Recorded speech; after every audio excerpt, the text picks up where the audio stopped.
So magandang araw mga ka-AG. So naka-receive po tayo ng tawag mula sa courier na ready for pick up na daw yung semi-auto na PCP natin. So dapat kasi i-deliver nila yon sa bahay, but unfortunately sabi ng courier masyado daw mabigat yung pinaglagyan ng PCP air rifle natin. Sa crates daw nilagay or sa wooden crate. And sabi nila at the moment meron lang daw silang motorcycle which is mahirap para sa kanila na i-deliver. So sabi ko naman sige, puntahan ko na lang and ako na lang yung mismong pipick up sa kanila. At saka sabi din nila medyo risky daw, baka daw ma-checkpoint kanyan, which is true nga naman. So yun nga pala, ang location nila is 40 minutes away din kung saan ako nakatira. So puntahan natin ngayon and i-unbox din natin ang ating bagong semi-auto na PCP and tingnan natin yung mga features and mag-test rin tayo ng ating bagong PCP. So stay tuned and I'll see you guys later.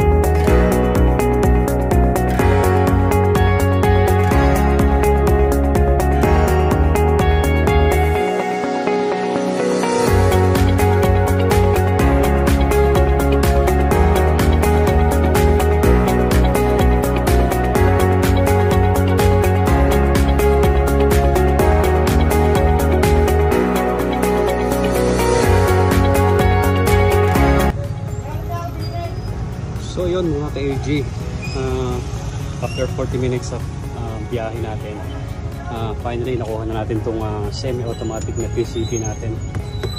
Nasa wooden crates nga siya, pero actually hindi naman siya ganun kabigat. Ayan o, kahoy, hindi box. Maganda yung packaging, sana hindi lang na-damage. So pag gawin natin sa bahay, unbox natin and then tingnan natin yung mga features niya and mag-test fire din tayo. Alright.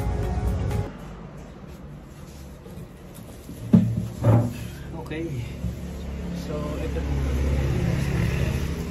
na yung ating kinuha kanina. Ito yung ating semi-auto na PCP. Tabi lang natin.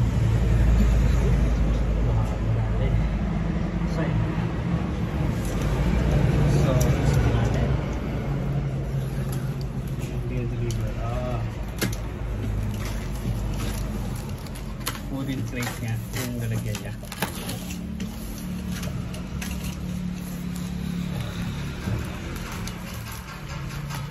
Kailangan pa natin ng martilyo dito para matanggal natin yung mga pako.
meters pa to.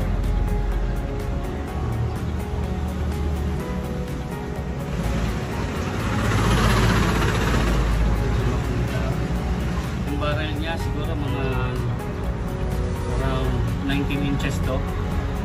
20mm Picatinny. Meron na rin siyang decocker. Yung input niya.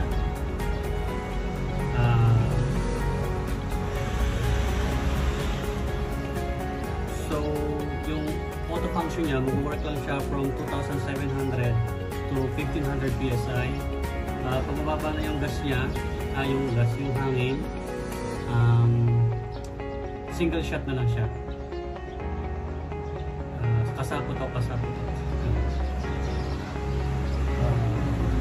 Rubber grips. Ayan. Napakalit lang ng receiver niya. Then sa kabila ng receiver niya, meron siyang manual switch. Pagka gusto mo na single shot. And then pag kinasta mo siya, paglalagyan mo siya ng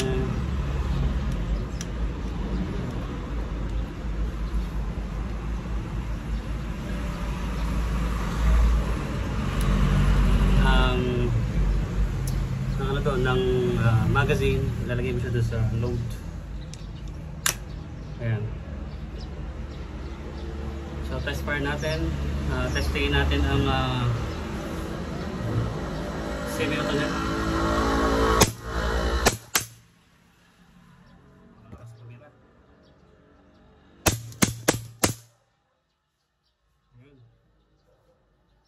Tapos pagka single shot, ibababa lang natin to. Ayun, lakas.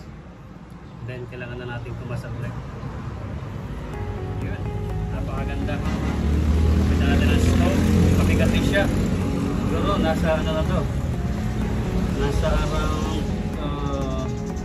3.5 kilo na. Wala pa yung ano, yung ating bipod tsaka so ayan.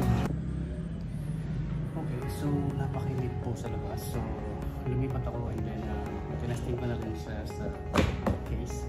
Since sobrang haba ng barrel niya, hindi pa siya muli magkasya dito sa aking hard case.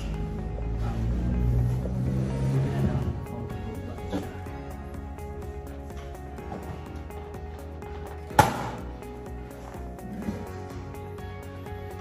So yun siya. Kita ko na siya ng scope. Ayan. Masyado akong pamilya kung paano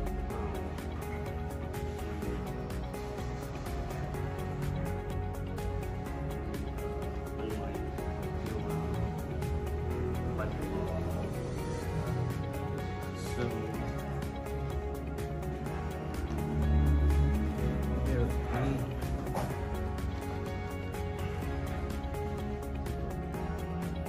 press the button and then slide forward. Here.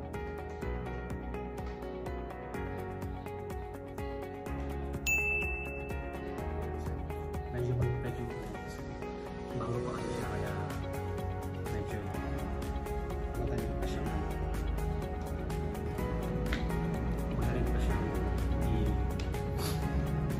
i-unfold. So yan yung tsura niya. Let's go. Sabay pa.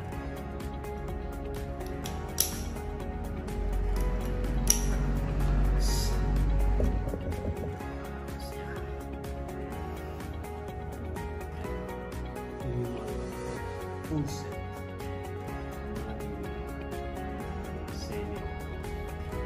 So buti naman talaga ano siya,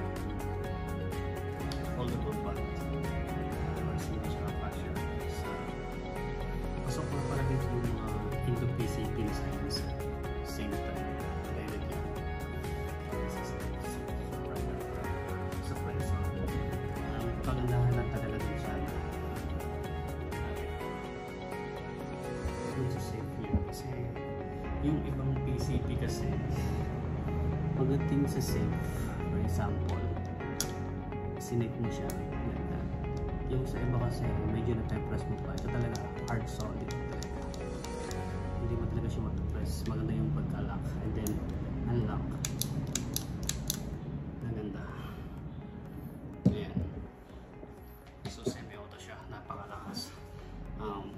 ramdam mo rin sometimes yung pag sinunod mo yung putok mo, ramdam mo yung meron siyang recoil na konti. Ang ganda. Gandang pang-assassin. And then, ito siya. Yung magazine niya, dalawa. 10 rounds. Specifically made to this area. Semi-auto. Ayan. So, magazines. So, yun lang. Gawa natin siya ng video ng accuracy test. Ayan. Pakita mo na. Ayan. Malinis na siya. Ayan. Ganda. So, this is the Tupa semi-auto. If you guys are interested, send me a message, PM me. Put my phone number down in the description. Contact nyo lang ako. Full set or unit lang. So, pwede siyang bilhin as full set, pwede rin siyang bilhin as unit lang. Kung unit lang, 63,000 unit only. And kung full set, 75,000. Mamukuha mo kayong scope na maganda. Okay.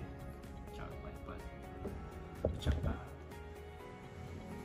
two magazines.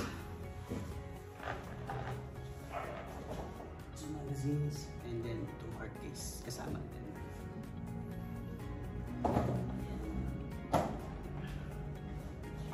Siyempre, 22 caliber siya.